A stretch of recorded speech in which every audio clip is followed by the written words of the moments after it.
YouTube, we got the 6 most disturbing things caught on police body cam footage. The 63-year-old man named Anthony Quinn Warner drove his RV to Nashville, Tennessee's 2nd Avenue and woke up nearby residents with the sound of a robotic digital female voice coming from his RV, warning. Wait, what? You was smashing a robot? Wait, run this all the way back real quick. What was coming from his RV? What was coming from his RV? On December 25th, 2020, a 63-year-old man named Anthony Quinn Warner drove his RV to Nashville, Tennessee's 2nd Avenue and woke up nearby residents with the sound of a robotic digital female voice coming from his RV, warning everyone around the vehicle to evacuate the area.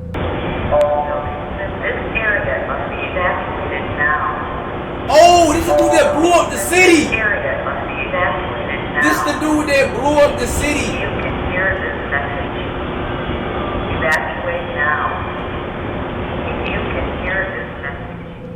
Soon, the female voice repeatedly mentioned that the RV was going to detonate, and a little after 6 a.m., the voice became more and more insistent, announcing that the vehicle would detonate in 15 minutes.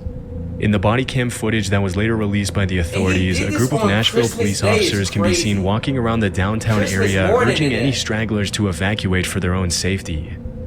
So you're not doing anything wrong, okay? You're not in trouble, but there is something serious happening down the roadway. Go for 11. Okay? Do you mind going down to 2nd and Where do they need to go when they are evacuated? That's so weird. That sounds like bro, like, if the purge was to happen in real life, bro, I feel like this is what it would sound like, though.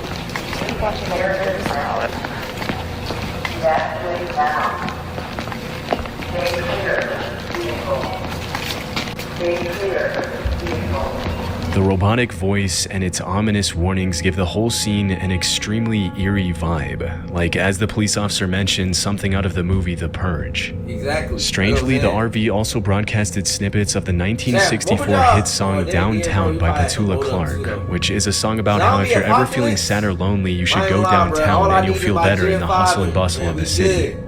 Unfortunately, the robotic voice wasn't bluffing, and just 15 minutes later, the RV detonated near the AT&T building, causing damage to more than 50 buildings and even collapsing a few of them with its massive blast radius. In the aftermath of the incident, the cops can be seen assessing the damage and moving nearby pedestrians to safety through body cam footage that can only be described as apocalyptic. Second Broad. Command 425, are you 10-4? Oh, see, now they run. After the explosion, now folks want to run. Is that a kid? What's going on? 217, myself and 215. Yo, really trying to ruin bro, he was some great type timing. Don't need anybody coming up the 2nd Avenue exposed. You okay? Yeah, I'm good, man. I appreciate it. Even though the explosive inside the RV was extremely powerful, the cops managed to evacuate most of the nearby residents, and thankfully nobody outside the RV lost their lives. Although 3 people were injured and had to be hospitalized after the vehicle incident, the only person who lost his life was Anthony Warner himself, who was still inside the vehicle at the time of the detonation. So he offed After the himself. incident, the authorities started digging deep into Anthony's past to figure out what could have caused him to do something so insane, and what they found was pretty disturbing. As it turned out, Warner was pretty much a paranoid loner obsessed with conspiracy theories about shape-shifting alien lizards that were trying to take over the world. It was also revealed that 16 months before the explosion, Warner's girlfriend had called the cops to report that Anthony had been building explosives inside the RV outside their home. Even more disturbingly, less than a week before Christmas, Warner's neighbor had reportedly asked him if Santa was gonna bring him anything good for Christmas, to which Warner replied, "Oh yeah, Nashville and the world are never going to forget me." But despite the clear desire for attention, the cops never managed to truly figure out Warner's motive, and it was eventually concluded that he probably didn't want to hurt anyone, and that a fatal cancer diagnosis mixed with other factors had contributed to Warner's declining mental health. Yeah, bro. She had to have broken up with him, bro. On March 9th, 2023, at around 12:30 p.m., an anonymous caller dialed 911 and told dispatchers that a man that had just run into a food market on Cleveland's Central Avenue was claiming that he had just been kidnapped. As soon as police arrived, they were able to talk to the alleged victim, and the jarring conversation was captured on one of the cops' body cams. I won't be able to fix his busted pipe for his washing machine. Okay. And also put in a water line for his ice and for his refrigerator. And when I got downstairs, another dude came out. Imagine kidnapping your maintenance man. I mean, they tied me up. They had plastic laid on the ground. Disturbingly, the zip ties and duct tape that were used in the kidnapping can still be seen on the man's body as he explains what happened to him. As the victim mentions to the cops, the perpetrators forced him into his own van, robbed him, and then held him for ransom before he managed to escape. So they put this on my face, they get me in my van, and they bring me over here. They turn the location up on my phone. One of the guys is in back with me. And which way did the car go? Huh? Where the car go? It was parked this way, and I ran all the way down here to here. We were parked right over there. You're parked the 49. What kind of car was it? It's my van. As the cops later found out, the main perpetrator was 51-year-old Ahmed Johnson, whom the victim had been in federal prison with at some point in his life. After digging deeper into the case, they uncovered the whole story of the kidnapping in his life. He looked like 17, not 7. Bro, he looked like 18 and 50 at the same time. He like a Hawaiian Digging deeper into the case, they uncovered the whole story of the kidnapping. As the victim mentioned in the video, the kidnapper had hired him for a plumbing job, and when he arrived at the house in Cleveland's Buckeye Woodhill neighborhood, he was led downstairs where he would allegedly be shown the leaky pipe that he had to fix. Once downstairs, Ahmed led the victim to another room, where another man jumped out and held him at gunpoint. After stealing his phone and Apple Watch, the kidnappers bound the victim and put him into the back of his own van. As the perpetrators drove the van towards the city's central neighborhood, they made the victim call a friend and bring around $15,000 to a nearby gas station in exchange for his return. But as the van slowed down, the victim somehow managed to jump out and ran down East 49th Street. Thinking quickly, the victim ran into a convenience store where he would be protected by the public eye, causing the suspects to drive off. 2 weeks later, the cops managed to make an arrest, and Ahmed Johnson was charged in Cleveland court with aggravated kidnapping. As of today, there have been no further updates to the case. Okay. On September 9, 2019, an Albuquerque Police Department officer saw a young man performing a traffic stop on a gray Nissan SUV. Strangely, the man wasn't dressed like a police officer at all. In fact, he was dressed as an ordinary citizen in jeans, a black polo, and an Air Force cap as he wrote down the driver's information. Sensing that something was off, the officer pulled the man aside to talk to him, and from the beginning, the man seemed a little on edge. You gotta talk to him for a minute. Were you faking being a police officer? Bro, nigga look like he got on a Pizza Hut uniform. So y'all letting somebody dressed like this pull you over? Let's just talk back here real quick. Who do you work for? Early Country Club. I know you don't, bro. I know, I'm know you don't, bro. Okay, because normally, dude, if you're out here, man, if you're making a traffic stop, you're just gonna have to stop. Bro, just pulling people over for shits and giggles. Do you have an ID with you? And this is all I got. I mean, like I said, I'm under equipped. I was just heading over there to the courthouse. To the courthouse for what? To get my crap. Okay. I know, it makes no sense. I caught him going 120 down I-40. Okay. Why do you have lights on this vehicle? Personal. I know. Do you have an ID with you at all? Yeah, no, I keep it on my uniform. Yeah, the man claims that he was on his way to the courthouse when he pulled over the driver of the gray Nissan. Suspiciously, though, he claims he doesn't have any sort of identification on him because he allegedly left it inside his uniform. After a bit of questioning, the man says his name is Brendan Wazinski and confesses that he was using his personal vehicle to pull over civilians, but insists that he's been an officer of the law for 3 years. Bro, he ain't showing me no badge, bro. I'm not even waiting to pull over, bro. I'm driving off. The thing is, yeah, he was speeding, dude. You could have called it in, and because if you get into shooting, to make a citizen's arrest. You're right. All right, man. I understand. Right. This, for starters, I know this looks really bad. Right. This looks really bad. This screams whacker. Right.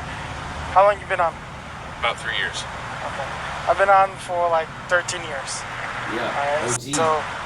After checking the database, the officer notices Brendan's name doesn't pop up on any nearby law enforcement agency's list, and at that point, his only option is to put the suspect in the back of his vehicle while he waits for his supervisor to figure things out. Less than 5 minutes later, Brendan gets cold feet and confesses that he's not a real cop. Yeah, we are. They got this creepy ass music. Ain't nothing creepy about this sketch. I'm just gonna be straight up honest with you. I'm not a cop. Okay. I'm just gonna be. That bathroom. I bought it I offline. love a good liar. Do me a favor, stay in here, okay? For a second. But no, I low key do too. As soon as his supervisor arrives, the officer briefs him on the situation, and they decide to arrest Brendan for impersonating a police officer. After putting him in cuffs, the sheriff arrives to assess the situation. I honestly don't know how long Brendan was expecting to be able to get away with pulling people over pretending to be a cop, but it seems as though he was hoping to play vigilante with no consequences forever. Even though he didn't have a weapon in his belt at the time, it's not uncommon for people like Brendan to start using guns and handcuffs as intimidation tools once they get more comfortable and start thinking they can get away with it. Obviously, it's incredibly dangerous to have random people driving around the city pretending to be cops when they really have nothing to do with law enforcement at all, which is why the officers have no other choice but to bring him into the police station. After arriving at the station, the cops try to get Brendan's full statement, but the suspect contradicts himself a bunch and lies to try to get the officer's sympathy. Brendan says he was on his way to work when he saw a guy going 120 on the freeway and confesses that he freaked out when the cop asked him about his identity. Strangely, he alleges that the badge he used to fake his identity used to belong to his dad, who supposedly used to work with the sheriff's department before he was killed in the line of duty 5 or 6 years prior. And then when I made contact with you, I noticed you had a badge. Why does Where'd that you get that matter? badge from? Belonged to my dad. It belongs to your dad? He lied. When He Well, lied. it did. Look at him. Is he still around, or did he pass away? Well, he was killed. Oh, he was killed. Okay. As it was later revealed, this was a complete lie, and the truth was that he Bro, bought the he's badge not online lying, bro. as he He's had not a good initially liar. confessed when the cop interrogated him. He is not a good It's hard liar, to bro. imagine that he thought he was going to get away You with a can lie tell like he's that when thinking there about was what video he's evidence saying. of him saying that he bought the badge Don't believe online less nothing than an he's saying, hour bro. ago. During the interview, it was also revealed that Brendan was only 18 years old, even though he said he was around 25 when the cop initially pulled him over. Everything was a lie. This makes the fact that he said he was married and needed to call his wife even more sketchy, and it's hard to tell which details of the story are true has he and which told ones are the truth completely yet? made up. A few seconds later, things get a little scary when Brendan confesses that he had a loaded weapon in the glove compartment of the vehicle, which wasn't initially visible in the video. Considering he's a compulsive liar and an irresponsible teenager, it's pretty horrifying to imagine what he would have done with the handcuffs and gun had he been given the chance to play vigilante for a few more days or weeks or whatever. In March 2020, a judge sentenced Brendan to a year of probation. But just a few weeks later, he failed to report to his probation officer, refused to get a psych exam, provided a false address, and missed a scheduled meeting. As a result, the judge tightened his probation conditions, and as of today, there have been no further updates to the case. Go and look back and investigate her background, so it's not worth lying. At around 8 p.m. on September 30th, 2021, 3 children ages 6, 6, and 7 were reported missing in the Flamingo Lake neighborhood in Montgomery, Texas. According to the parents, the kids had gone missing after they went into the Sam Houston forest and wandered off the main trail to go play in a creek.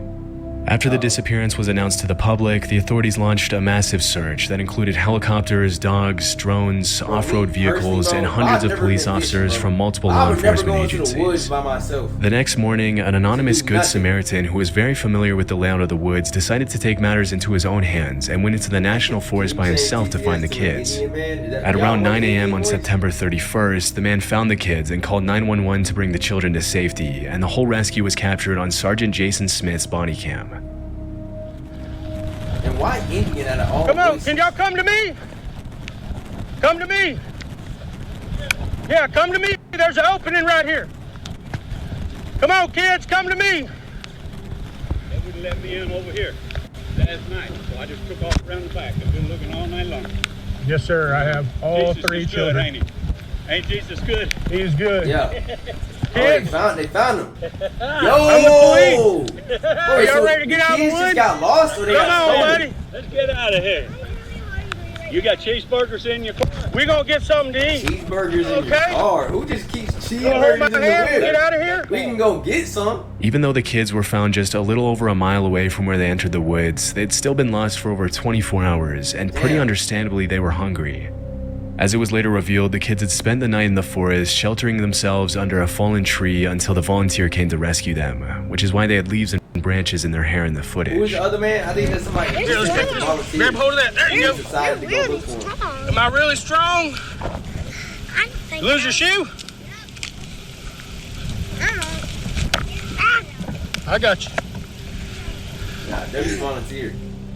He said, how Even though many, they had 3 spent the kids? night with minimum shelter and hadn't had anything to eat for 24 hours, the children still seemed to be in pretty good spirits as Sergeant Smith escorted them out of the woods. And toward the end of the video, he can be seen guiding them to the clearing where a bunch of cop cars sit waiting for them. Regular creek, they were just exploring. Thank you, Bill. That show was low-key Y'all fire, got I ain't it? gonna lie. I never really Come on, watched too kid. much of it because I was like Let's come out to the 18 room. when it came out. But I seen my cousin watch it. It's actually a fire show.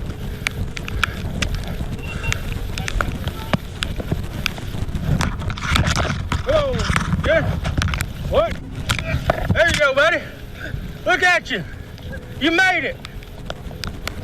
It's honestly pretty terrifying to think that if they hadn't been found then and there, the kids would have probably ended up succumbing to the elements. Facts. But thankfully, they were able to get back Facts, home bro. to their parents. It's actually a W. They found them a lot. Imagine finding 3 kids. On January 30th, 2017, New Mexico That police would've been received crazy. a disturbing call from a witness in Nevada See? who claimed he had seen I a woman was being not taken on out of her Las Roblox Vegas yesterday, apartment by a bro. man and put into a white van with a Texas just license got here plate. today. After Or receiving the Wednesday. alert, the cops were able to locate the van in question less than 24 hours later and arrest the driver and passenger. Passenger. Nigga, yes, you were. You know why it was? It was probably my cousin. It was probably my cousin. And I joined you. Nah, Once the that wasn't me. suspects are out of the vehicle, the cops approach the white van, and that's when they find something incredibly disturbing.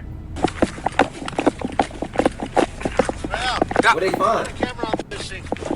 Got a camera. Do you need a... Oh my God, thank you. Okay. That it? I got throwing. What happened? Okay, we're gonna get you out of here, okay? I got pictures of her and I got pictures of the chains. Chains. In the back of the vehicle, up? the cops find a woman named Jane who is chained to the floorboards of the van by the suspects. What? And as soon as the officers set her free, she gives them her disturbing testimony. According What to did the he do to her? victim, the man who was driving the getaway van was her ex-boyfriend Jack, who broke into her Bro, apartment Jack, wait, and hold on, pause. Yo, y'all ever think about that, bro? Like on a serious note, bro, like, you know how many crimes we probably, like, driven past in traffic and just never knew? Like, late night, like, you know how many people, like, we probably, at least minimum, I feel like one, we drove past a van or a car that had somebody kidnapped. We just didn't know. Like, we just, you feel me, just going about our business, bro. Like, car, van, sedan, don't matter. Like, we probably drove by a couple crimes and just never knew, bro. Like, when you think about it, yeah, that is kind of scary when you think about it. took her. Even though she fought hard to escape, Jack was trained in mixed martial arts and was a lot heavier than her, and it didn't take him long to take her out of her home. Jane assumed it was her neighbors who saw the altercation and called the police, and it was thanks to that 911 call that the cops were able to rescue her. Once inside the police car, Jack doesn't seem all too distressed that he's about to be put away for a long time, and he can even be seen interacting pretty calmly with the officer driving the vehicle, asking him if he has a favorite hymn and singing the words to Amazing Grace as he's taken to jail. Amazing Grace. You got a favorite hymn? Praying, buddy. What's that? You got a favorite hymn? No, I don't. Why not? I don't know. I've never been into them. What about you? What about Amazing Grace? You like that one? I'll How's take Amazing it. Grace go?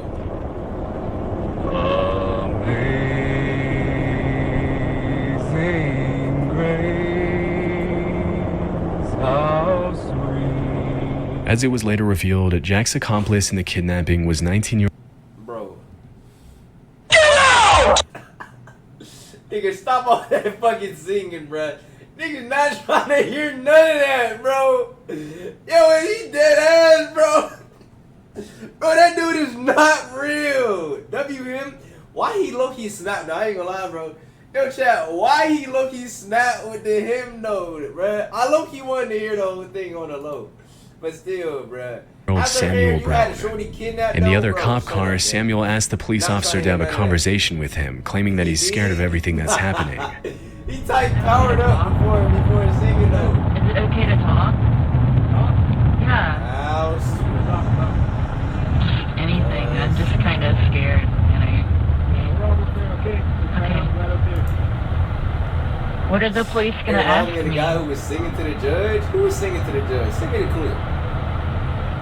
During the investigation, the police found that Jack and Samuel had planned to take Jane into a cave in New Mexico that Jack had dug into the side of a hill, where they would later brainwash her into marrying one of them, according to the police report. After the horrifying incident, Jack was sentenced to life in prison, and Samuel to a little over 5 years in prison. It's pretty disturbing to imagine where Jane would be if that 911 call hadn't been placed and the cops hadn't intervened.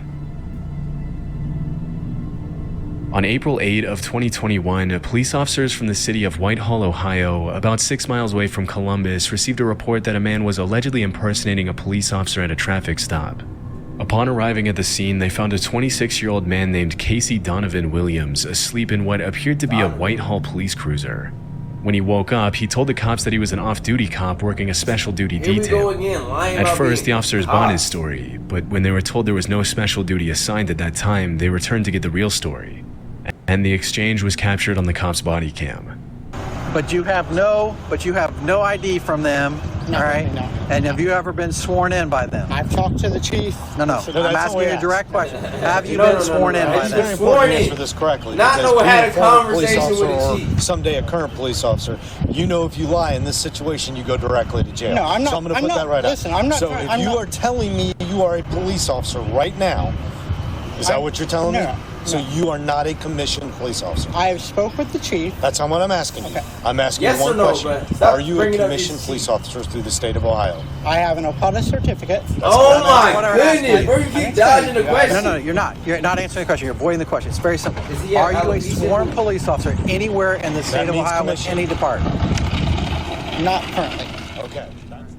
As soon as the cops start applying a bit of pressure, Casey confesses that he's not an actual commissioned police officer, and when the cops mention to him that he risks going to jail if he lies, he decides to call one of the officers who supposedly gave him the job to try to save himself from the consequences.